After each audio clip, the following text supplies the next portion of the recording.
welcome back, my EOE family. Today we got a special guest with us for day 6 of the Never Finish David Goggins Never Finish vlog series. We have the original, one of the original creators of this channel when we were the O and T channel. We got Mr. Orlando Success in the building. If you guys haven't, he'll drop a link down for you guys to go visit one of his many pages across the YouTube platform that he has created. Great content creator, great guy, but we're here today to strictly talk chapter 6, getting punched in the MFing mouth. Getting Chapter punched in the 6. MFing mouth. This was such a good chapter. So if you guys been watching his vlog series, the last chapter he talked about, he like, man, I wish I had somebody else because every single one of these chapters are so good. And some of them you need to bounce off some ideas, thoughts, because you can have 5 different people read a chapter and get 5 different outcomes.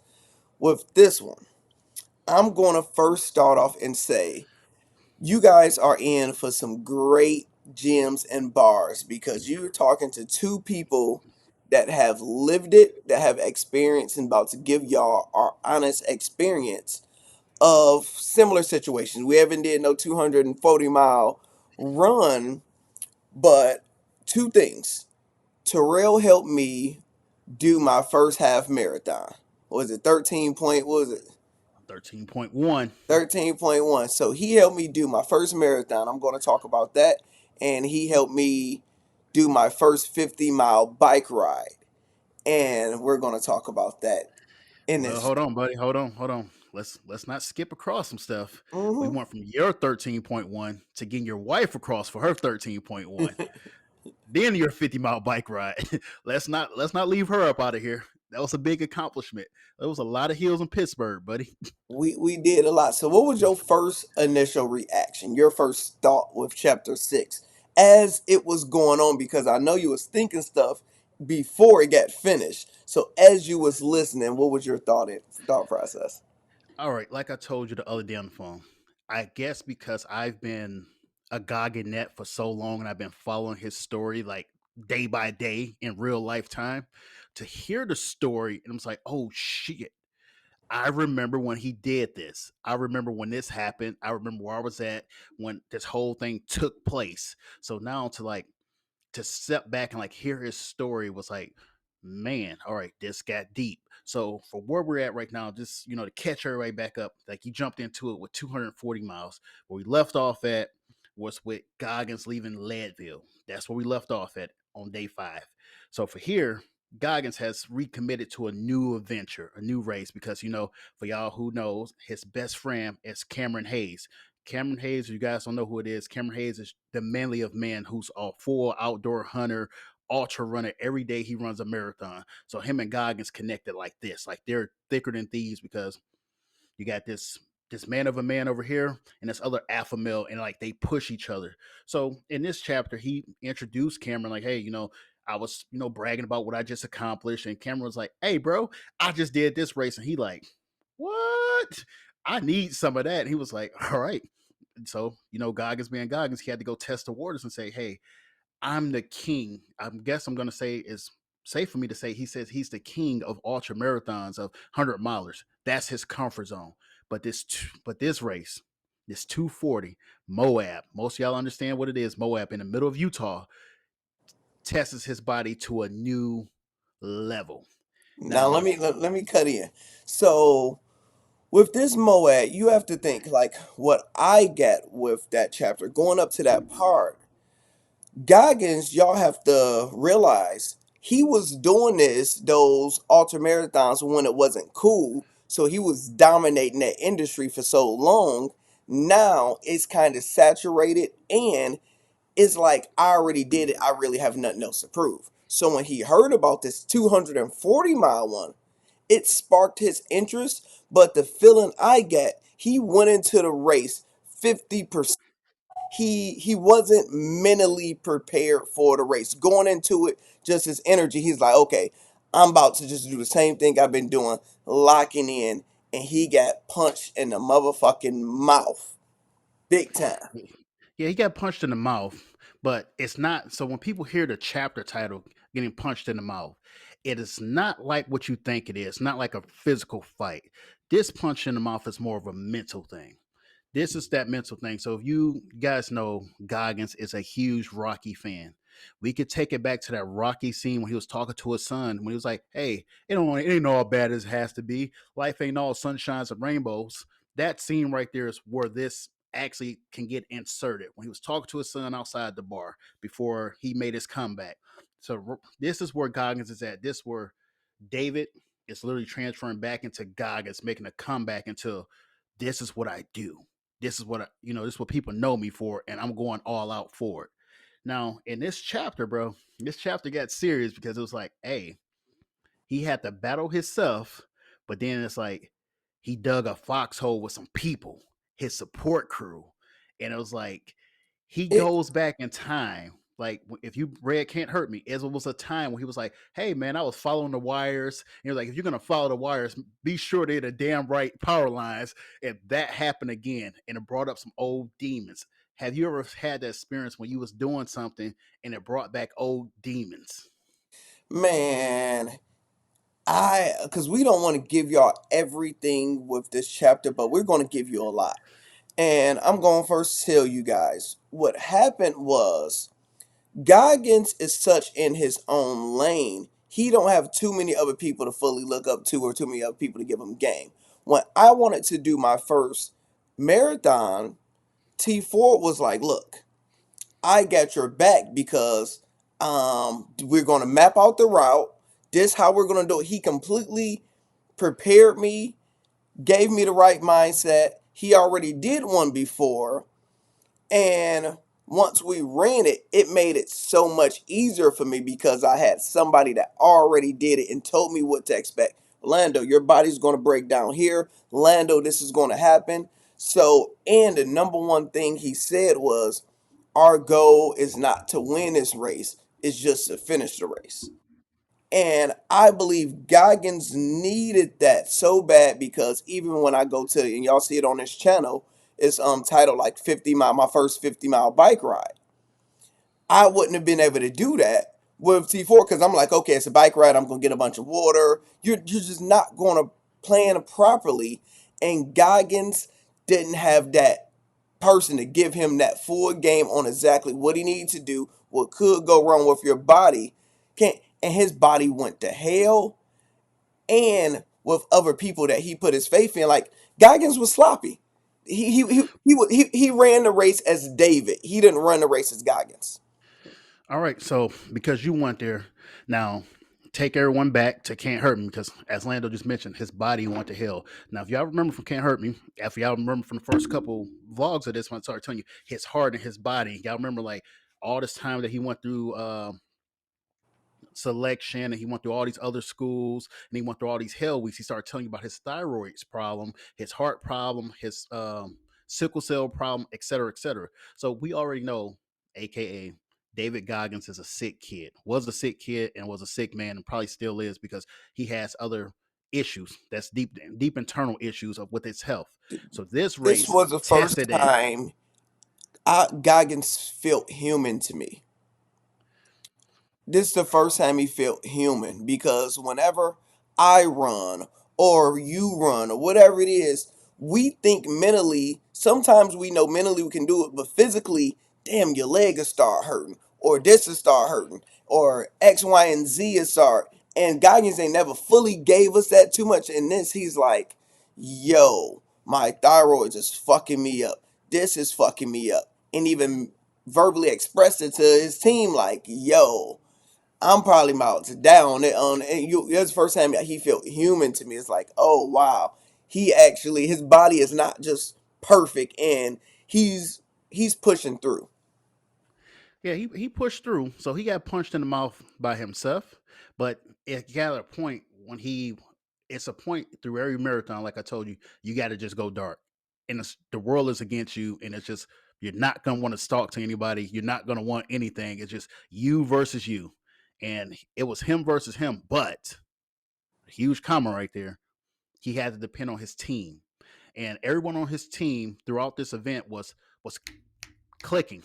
but then it was always that one person. It's always that one, and we're not going to tell you what that one And person it did. was We're just, going to and it we're was going a to leave it. one. Don't tell them what that one person It did. was one that just was such a L, because it's like the number. It's basically the number one thing to complete this race. That person that supposed to help you dropped the ball. Now you can drop the ball on water, food, and it's gonna be a lot of L's you can take. And he took a lot of them, but the number one L he took, and in this chapter he give you the mind frame and a mindset instead of pointing fingers, which he did, we all did, but he checked himself. It's not T Ford fault, it's my fault, because yes, T Ford is supposed to help me. He's gonna run with me this race, but let's say T Ford legs cramp out and he stopped. Hey Lando, I can't do it. What I supposed to? Hey, nigga, you supposed to prepare for this, and you better keep on running. Like, So, so I'm gonna say he dropped the ball. But if you think about it, let's reverse back 6 weeks ago. Earlier, he was in Leadville. Same thing happened. His, like you said, his pacer, who was for to finish the second half of the race with him, was like, "Hey man, just leave me, go, because I can't keep up no more. You go." But in this one, we're gonna let this guy who dropped the ball. We're gonna let them stay right where they're at, right there. We're gonna let the people catch up in that part of the book. But we're gonna transition to a different part of Goggins. When you said it, he said he became human. Goggins became human to me thus far in this book because I can honestly say I'm gonna change that L to something else. Goggins is actually in love with his woman. Goggins has actually expressed the way he feels about another individual outside of himself throughout this book continuously, and that has been a trend. So Kish, or Jennifer, ooh, that's her name. Jennifer, his partner in crime. I don't know if they're married yet, but his partner in crime. So I'm just gonna call her Beyonce. partner in Last time crime. I But checked. yeah, partner in crime. He expressed so much um, love for her, like in different words and different body languages throughout this book. And it's just like, all right, we see the transitional from this want to be the hardest man God ever created to, hey man, I actually do love and care. We know he was married before, I think twice. Well, he went back to her 2 times after, but this one is, I think she's here for the long run because she don't put up with him for some new stuff, but she also got out there with him. Ooh, that was a game Boom. changer. So That was she a got out game there with changer him, to hear that. and now it's like it's similar to you and your wife because it was like, hey, when y'all did y'all first race together, it was like one to run ahead and pull the other one, like, hey, you can stop when you get to me. She came in at the end, like, hey, I got you. So it's like for her to be there and for him to say how much admiration he has for her right now, it's like game changer. This coming from a guy that only thing we heard from was being hurt his whole life, being hurt. But his whole life from dad, mom, everybody just being hurt to now someone actually, come here, bro. I got you. I love you. It's It's different right now. such a. This giving that human aspect of it, We, we, and we never we never seen it. We never expected it, and it's for the first book listeners and followers. It's such a beautiful gem to be able to unpack and open up all the questions that we didn't get answered, and just to see that side of emotion. Because yes, he's not the most toughest badass person in this book. He care, got some feelings, adding other people, not opinion, other people concern into his daily activity now. So it's like, okay, it's not 100% about me because this person never been through this. How is she's going to react to it? How is this person going to react to it? So it's definitely good to see that. Now, him so going. I'm gonna help you out on something right quick before you go into that. I'm gonna so to invite listeners into a different perspective of this. If you're old school and you're a Dragon Ball Z fan, this is the moment when Vegeta met Trunks and he told him, "I'm your son," and he actually had to love someone outside of himself. This is literally that moment. So if you want to look at it in a different way, it's like Goku and Chi Chi. It's like, hey, I'm this, but when I get around her, it's something 100%. else. And That's it. Vegeta So for my always Dragon was Ball 20, Z, and Vegeta always was 21 Savage. Always. yeah. except when Boma came around. so, so for him to finish, so we're gonna give y'all that he finished the race. Finish. I'm gonna give you with quotations. He finished the race. What's your thoughts about that? For where he had to go dark, where shit went to hell, had to leave, and came back and quote unquote finish. What you think about that part of the chapter? All right, so that was the reborn. If I had to call it one now, that's the rebirth of a savage right there. That part right there could have went into the other day with the rebirth of a savage, because to do something like that, to to do something like that, it takes a different type of person. It takes a different type of drive, because I use myself as an example. I could have finished that race. I could have sat in the car, could have said, Kish, when the kids back in June of last year, I could have said, hey, turn around. I'm going to go back and finish. Could have let the weather clear it up and said, I'm just going to go finish X, Y, and Z in this style. But I didn't. A lot of people could have, but we didn't. So it Mm. takes a special type of individual to say, let me finish what I started through hell or hot water. Let me finish what I started. And that takes a special, but also you need a special type of support around you for that. Because most people, once you check out, they check out. I'm done. Wipe of hands, we're done. Move on to the next. But to have a support team that's so strong that say, whenever you officially say you're done, that's when we're done. Goggins needed to see that he's still the effing man. He needed to see, and he thought him running that race would prove it, but it didn't. It showed a lot of chinks in his armor. But once he went back to go finish, that proved meant that find that unlocked Goggins form. Like, yes, I'm that motherfucker. That that did it going back. So even the race itself, that didn't do anything. That just showed a lot of showing he wasn't perfect. He was human. But him finishing completely unlocked that part in his mind where it's like, yes, savage mode is back, and I'm coming for you, motherfuckers, type of deal. I, you're right. You're right. But I'm gonna challenge it. I'm gonna say it's a little bit different now. I'm gonna say now this taught him that, hey, what you were doing back when you was in your haymaker days, you got to become a different type of athlete now. Tom Brady not beating you down the field as it was truly exposed yesterday. Tom ain't beating you going downfield. I have to do things in increments now because the terrain has changed. It went from him being one of 50 or 75 runners to you being one of 400 and 500 different runners. It's different now. Mhm. The playing field has changed. So now every time somebody see you, they're going to bring their A game. So now it's telling him like, hey, I know I have all this going wrong with my body. I have medical issues. I can do this in a different way because one, I'm built for it. Now I just got to be more strategic of how I approach this. I might have to do the Tiger Woods approach. I'm not going to outdrive you, but if I can get in the greens and maybe if I get a few putts, I can outputt you. And as long as you know I'm somewhere in the running, when people hear that roar, that throws them off the game. Tiger ain't the best anymore, but Tiger comes with a crowd, and that crowd does something to your mental. Like, wait a minute. And that's where Goggins is at right now. We're starting to see it with all our great athletes. We're seeing it with Tom. We're seeing it with LeBron. We're seeing it with Tiger. We saw it with Serena. It's like it comes a time when everyone is over their when everyone's over their peak.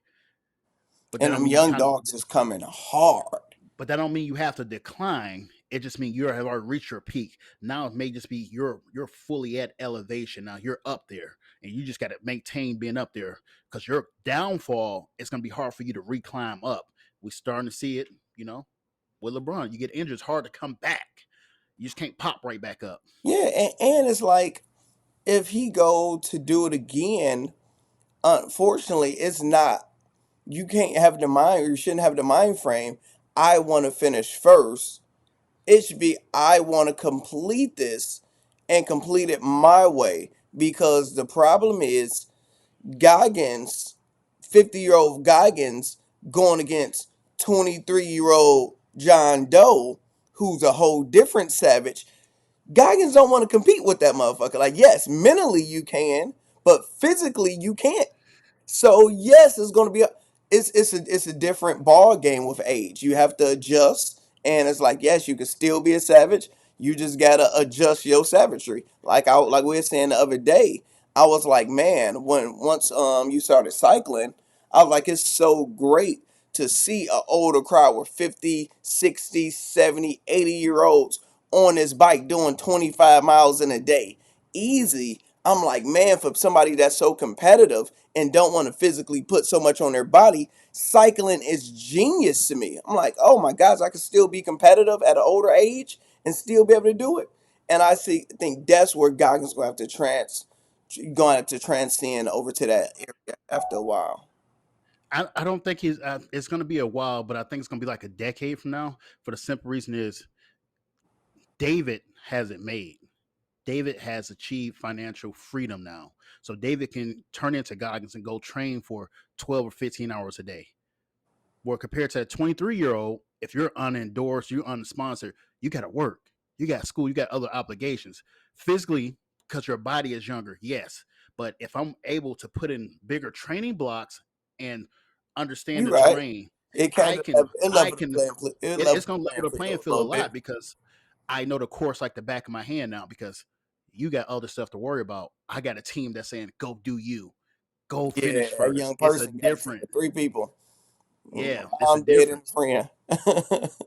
So compared to where Goggins at in life now, Goggins could just it could be uncharacteristic of him. He can make a post today and say, "Hey, I'm looking for a support crew for this race." You're gonna get 10 million people say, "Me, me, me." They might line up the whole street passing him water. Just like, hey, you never know. They might line up the whole street because And what's they funny, just want to last be thing I involved. say, and what's so funny, y'all, if you never did like a marathon or something like that, it is such a unhidden gem, a unnoticed thing when you have random people there to support you 1 mile in, 10 miles in, just a clap, a sign, a water, a beer, a Snickers. That that one Tequila. second when you are basically feeling like you're dying, and just that somebody out there at 7 in the morning telling you to go, you like, oh, I love you so much because I fucking need it. Am I lying or am I lying, dog? No, man, it's like so it's like for somebody that does ultra events, it's like you're waiting for that moment. It's like I never forget we was doing a bike, did a race earlier this year in March. In the middle of a downhill, there was just some people out there with some hot apple cider, and it was cold, it was snowing. They just pulled up with a van and like just like started a burn pit and was like, we got hot cider, we got beer. It was like that was just enough to get you to that next aid station, which was probably like 15 miles down the road. But it was like that small bruise for your morale, it's enough to say it's the difference between you saying F it right now and stopping and keep going. It's the simplest things. Like when that person gave you that beer on your first marathon, like, here, you want a beer? It was just like, you chugged it like Austin. It was just like, all right, man, it's different now. It's like, let's go. I only got 5 more of these miles left. Yeah, it's different. Man, so we are over 23 minutes in. If y'all like this, let us know. Hey, man, definitely let us know. So this has been day 6 of Never Finished by David Goggins, and I believe Lando has the hard copy books I got. somewhere. I posed. I should have brought man Yeah, up. Yeah, Lando has the hard copy books for us. So this is day I had the bad 6 for us. of So getting yeah, punched of getting hit in the mouth. David Goggins Never Finish. make sure That y'all show subscribe to this channel. Subscribe to the channel and leave a comment. Help out that definitely brother subscribe and algorithm. subscribe, leave a comment, go over to Lando's 1 or 5 pages. If you like sports, go follow his sports debate page. If you want to know about finance and everything else, go over to Lando's Success page. Pretty sure we'll drop all the links. Hey, this day 6, as I told y'all, this book is good. If you have the hard copy book, I'm gonna honestly say everyone with the hard copy book, you're missing out on hidden gems with the podcast. The hard copy book don't give you, it's a heart to heart message between him and his mom. It's like double the podcast between each chapter. It's not like Can't Hurt Me. It's podcasts in between each. It's a lot. So if you get a chance to listen to the book, to hear the podcast, do that. But if you Yeah, only it's have like the hard one, you got to copy, do we both. don't get to see the pictures. The people in the book got the pictures. We get the podcast. It's a difference. Later, So y'all dog. continue to be good and y'all be great. Until tomorrow. Later.